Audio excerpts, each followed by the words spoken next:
Hi hello എല്ലാവർക്കും നമസ്കാരം. അപ്പോൾ ഇന്ന് നമ്മളൊരു യാത്രയിലാണ്. നമ്മൾ ഗോവയിൽ സെറ്റിൽഡാണ്. അപ്പോൾ വെക്കേഷൻ ആയതുകൊണ്ട് നാട്ടിലേക്ക് നമ്മൾ പോവാണ്. കാറിലാണ് കേട്ടോ നമ്മൾ പോകുന്നത്. നമ്മളെല്ലാ തവണയും കാറിലാണ് പോകുന്നത്. ട്രെയിനിൽ യാത്ര നമുക്ക് വളരെ കുറവാണ്. ഞങ്ങൾക്ക് കാറിൽ പോകാനാണ് ഭയങ്കര ഇഷ്ടം. അതുകൊണ്ട് ഞങ്ങൾ കാറിലാണ് കൂടുതലും യാത്ര പ്രിഫർ ചെയ്യണത്. അപ്പോൾ അങ്ങനെ ഒരു 5:30 ആയപ്പോൾ നമ്മൾ ഇവിടെ വീട്ടിൽ നിന്ന് ഇറങ്ങി. നമ്മൾ ഓൾഡ് ഗോവയിലാണ്, കോർലി. ചേട്ടൻ്റെ വീട് തൃശ്ശൂരാണ്. അപ്പോൾ ഇന്ന് കാലത്തിറങ്ങിയ നമ്മൾ പിറ്റേ ദിവസം കാലത്ത് ഒരു 3 o'clock ഒക്കെ ആകുമ്പോഴത്തേക്കിനും അവിടെ എത്തുമെന്നുള്ള പ്രതീക്ഷയിലാണ് ഇറങ്ങുന്നത്, വലിയ ട്രാഫിക്കൊന്നും ഇല്ലെങ്കിൽ. അപ്പോൾ നമുക്ക് ആദ്യം തന്നെ മക്കളൊക്കെ ഇവിടെ സെറ്റാക്കിയിട്ടുണ്ട്. അപ്പോൾ നമ്മൾ ബാക്കിൽ സീറ്റിൽ ബെഡ് പോലെ കിട്ടുമല്ലോ, ആമസോണിലൊക്കെ കിട്ടും. അപ്പോൾ അങ്ങനെ ഒരു ബെഡ് മേടിച്ച് സെറ്റ് ചെയ്തിട്ടുണ്ട്. അപ്പോൾ അവർക്ക് 2 പേർക്ക് സുഖമായിട്ട് കിടന്നുറങ്ങാം. പിന്നെ കുഞ്ഞുവാവനെ കയ്യിൽ പിടിക്കും. ഞാൻ 3 മക്കളാണുള്ളത്. അപ്പോൾ ആദ്യം തന്നെ നമ്മൾ പെട്രോൾ അടിച്ചു, ഫുൾ ടാങ്ക് ആക്കി ഇവിടെ നിന്ന് നേരെ പോവുകയാണ്. അപ്പോൾ നിങ്ങൾക്കൊക്കെ എങ്ങനെയാണ് യാത്ര പോകാനായിട്ട് ഇഷ്ടം? ട്രെയിനിനാണോ കാറിനാണോ കൂടുതൽ യാത്ര പോകാൻ ഇഷ്ടം? കമൻറ്റ് ചെയ്തോളൂ കേട്ടോ. ഞങ്ങൾക്ക് കാറിൽ പോകാൻ ഭയങ്കര ഇഷ്ടമാണ്, മടുക്കില്ല. ചേട്ടനാണെങ്കിലും കുറേ നേരം ഡ്രൈവ് ചെയ്താലും വലിയ കുഴപ്പമൊന്നുമില്ല, ആൾക്ക് ഇഷ്ടമാണ് ഡ്രൈവ് ചെയ്യാനായിട്ട്. അതുകൊണ്ട് ഞങ്ങൾ കൂടുതൽ യാത്രകളും കാറിൽ തന്നെയാണ് പോകുന്നത്. പിന്നെ ചില സമയമാകുമ്പോൾ മക്കൾ ചോദിക്കും കേട്ടോ, എത്താറായോ മമ്മ അങ്ങനൊരു ചോദ്യം ഉണ്ടാവും. ഇടയ്ക്കിടയ്ക്ക് മൂത്ത കുട്ടിയാണ്, അവളെപ്പോഴും അമ്മോസ് ചോദിച്ചുകൊണ്ടേയിരിക്കും, തൃശ്ശൂർ എത്തിയോ എന്ന് ചോദിച്ചുകൊണ്ടിരിക്കും. ഇറങ്ങി ഒരു 1 മണിക്കൂർ ആകുമ്പോൾ തൊട്ട് ചോദ്യം ഉണ്ടാവും, വീടെത്തുന്ന വരെ അങ്ങനെ ചോദിച്ചുകൊണ്ടിരിക്കുക അവൾ. അപ്പോൾ നമ്മളിവിടെ നിന്ന് ഇറങ്ങിയിട്ടുണ്ട്.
കർണാടക ബോർഡറാണ്.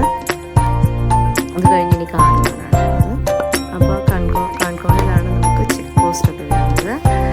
പക്ഷേ നമുക്ക് ഗോവ രജിസ്ട്രേഷൻ ആയതുകൊണ്ട് തന്നെ ചെക്കിങ് ഒന്നും ഉണ്ടായില്ല. വേറെ രജിസ്ട്രേഷൻ, കേരള രജിസ്ട്രേഷനൊക്കെ ആണെങ്കിൽ അവർ മസ്റ്റായിട്ട് ചെക്ക് ചെയ്തിട്ട് കടത്തി വിടുകയുള്ളൂ. ഇവിടെ മറ്റേ ലിക്കറിനൊക്കെ ടാക്സ് കുറവായതുകൊണ്ട് തന്നെ വന്നിട്ട് പോകുമ്പോൾ ആൾക്കാർ വാങ്ങിക്കൊണ്ട് പോവുകയൊക്കെ ചെയ്യുമല്ലോ. അതുകൊണ്ട് നല്ല ചെക്കിംഗ് ഒക്കെ ഉണ്ടാവും. പക്ഷെ നമുക്കങ്ങനെ ചെക്കിംഗ് ഒന്നും ഉണ്ടായില്ല.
ഏകദേശം ഒരു 9 മണി 9:30 ആയിട്ടുണ്ടാകും തോന്നുന്നു കേട്ടോ.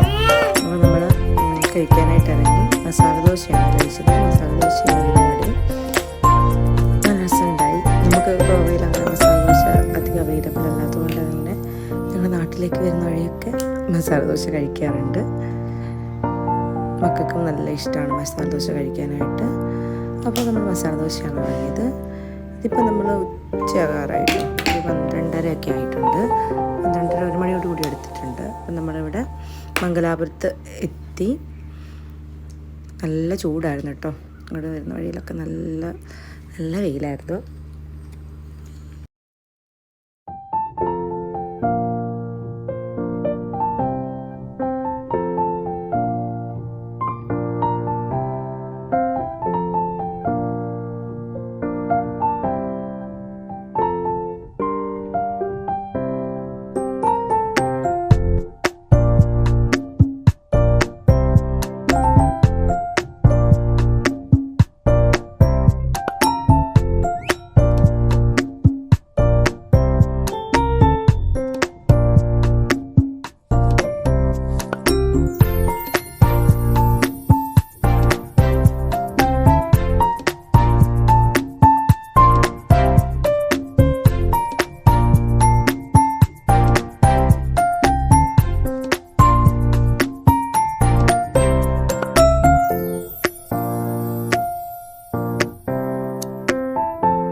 ഉച്ചയ്ക്ക് ഊണ് കഴിക്കുന്നത്.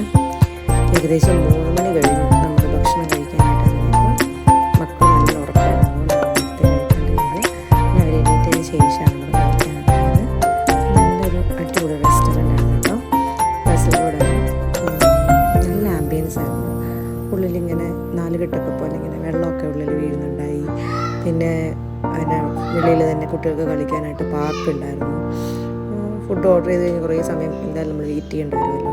ആ സമയത്ത് മക്കൾ അവിടെ കടയിൽ കുറേ കുട്ടികളുണ്ടായിരുന്നു കളിക്കാൻ. പിന്നെ അതുപോലെ തന്നെ എൻ്റെ മുറ്റത്തൊരു വലിയ മാവ് കേട്ടോ. എന്തോരം മാങ്ങയായിരുന്നു അതിനകത്ത് ഉണ്ടായിരുന്നത്. അതിനിടയ്ക്ക് മോളൊരെണ്ണം പൊട്ടിച്ചെടുക്കുകയും ചെയ്തു. അവളൊരു മാങ്ങ കൊതിച്ചാണ്. അവൾക്ക് പച്ചമാങ്ങ കണ്ടു കഴിഞ്ഞാൽ അവൾ വിടില്ല. പഴുത്ത മാങ്ങയോട് അത്ര വലിയ താല്പര്യമില്ല അവൾക്ക്. പക്ഷെ പച്ചമാങ്ങ ഭയങ്കര ഇഷ്ടമാണ്.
പൊറോട്ടയും ചിക്കൻ കറിയും പിന്നെ ഒരു ഫിഷ് ഫ്രൈ ഇതാണ് നമ്മൾ കഴിക്കാൻ തുടങ്ങിയത്. അപ്പോൾ നാട്ടിലേക്ക് വരുന്നതിന് മുമ്പ് ഈ ചേട്ടനോട് പറഞ്ഞു എനിക്കൊന്നും വാങ്ങിത്തരണ്ട, എനിക്കൊരു സദ്യ മാത്രം വാങ്ങിത്തരുള്ളൂ എന്നാണ്. ഇവിടെ സദ്യ കിട്ടാൻ ഭയങ്കര പാടാണ്. പിന്നെ ഇവിടുത്തെ അരി നമുക്ക് പിടിക്കില്ല, പച്ചരിയാണ്. എന്നെ പോലെ സദ്യ ഇഷ്ടമുള്ള ആൾക്കാരുണ്ടെങ്കിൽ ഒന്ന് കമൻറ്റ് ചെയ്തോളൂ കേട്ടോ. ഇപ്പോൾ രാത്രിയായി. ഇത് ഫെറോക്ക് ഓൾഡ് പാലാണ് കേട്ടോ. നല്ല രസമുണ്ടായിരുന്നു ആ പാലത്തിനുള്ളിലൂടെ ഇങ്ങനെ വരാനായിട്ട്. ഫുള്ള് ലൈറ്റൊക്കെ ഇട്ടിട്ട് നല്ല രസമുണ്ടായിരുന്നു. കണ്ടപ്പോൾ ഒരു ക്യൂരിയോസിറ്റിയുടെ പുറത്തെടുത്താണ് പാല്. അപ്പോൾ ഏകദേശം 1 മണി 12:30 1 മണിയായി ഈ സമയം.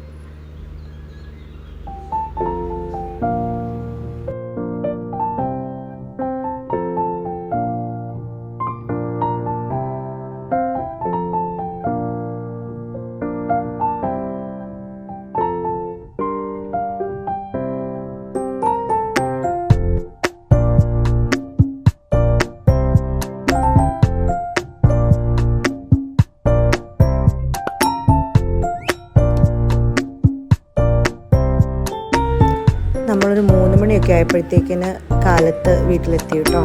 ആ സമയത്ത് ഭയങ്കര ടയേർഡായിരുന്നു, അതുകൊണ്ട് വീഡിയോ ഒന്നും എടുത്തില്ല. അപ്പോൾ കാലത്ത് എണീറ്റ് കഴിഞ്ഞിട്ട് എടുത്ത വീഡിയോ ആണ്. ഒരു 9 മണിയൊക്കെ ആയി ഞങ്ങൾ കാലത്ത് എണീറ്റപ്പം വീട്ടിലൊക്കെ ഒന്ന് ഇറങ്ങി ഞാൻ നോക്കി കുറച്ച് സമയം അവിടെ ഇങ്ങനെ ഇരുന്നു. അപ്പോൾ ഇനി അടുത്ത വീഡിയോയിൽ കാണാം കേട്ടോ. Thanks for watching. ബൈ.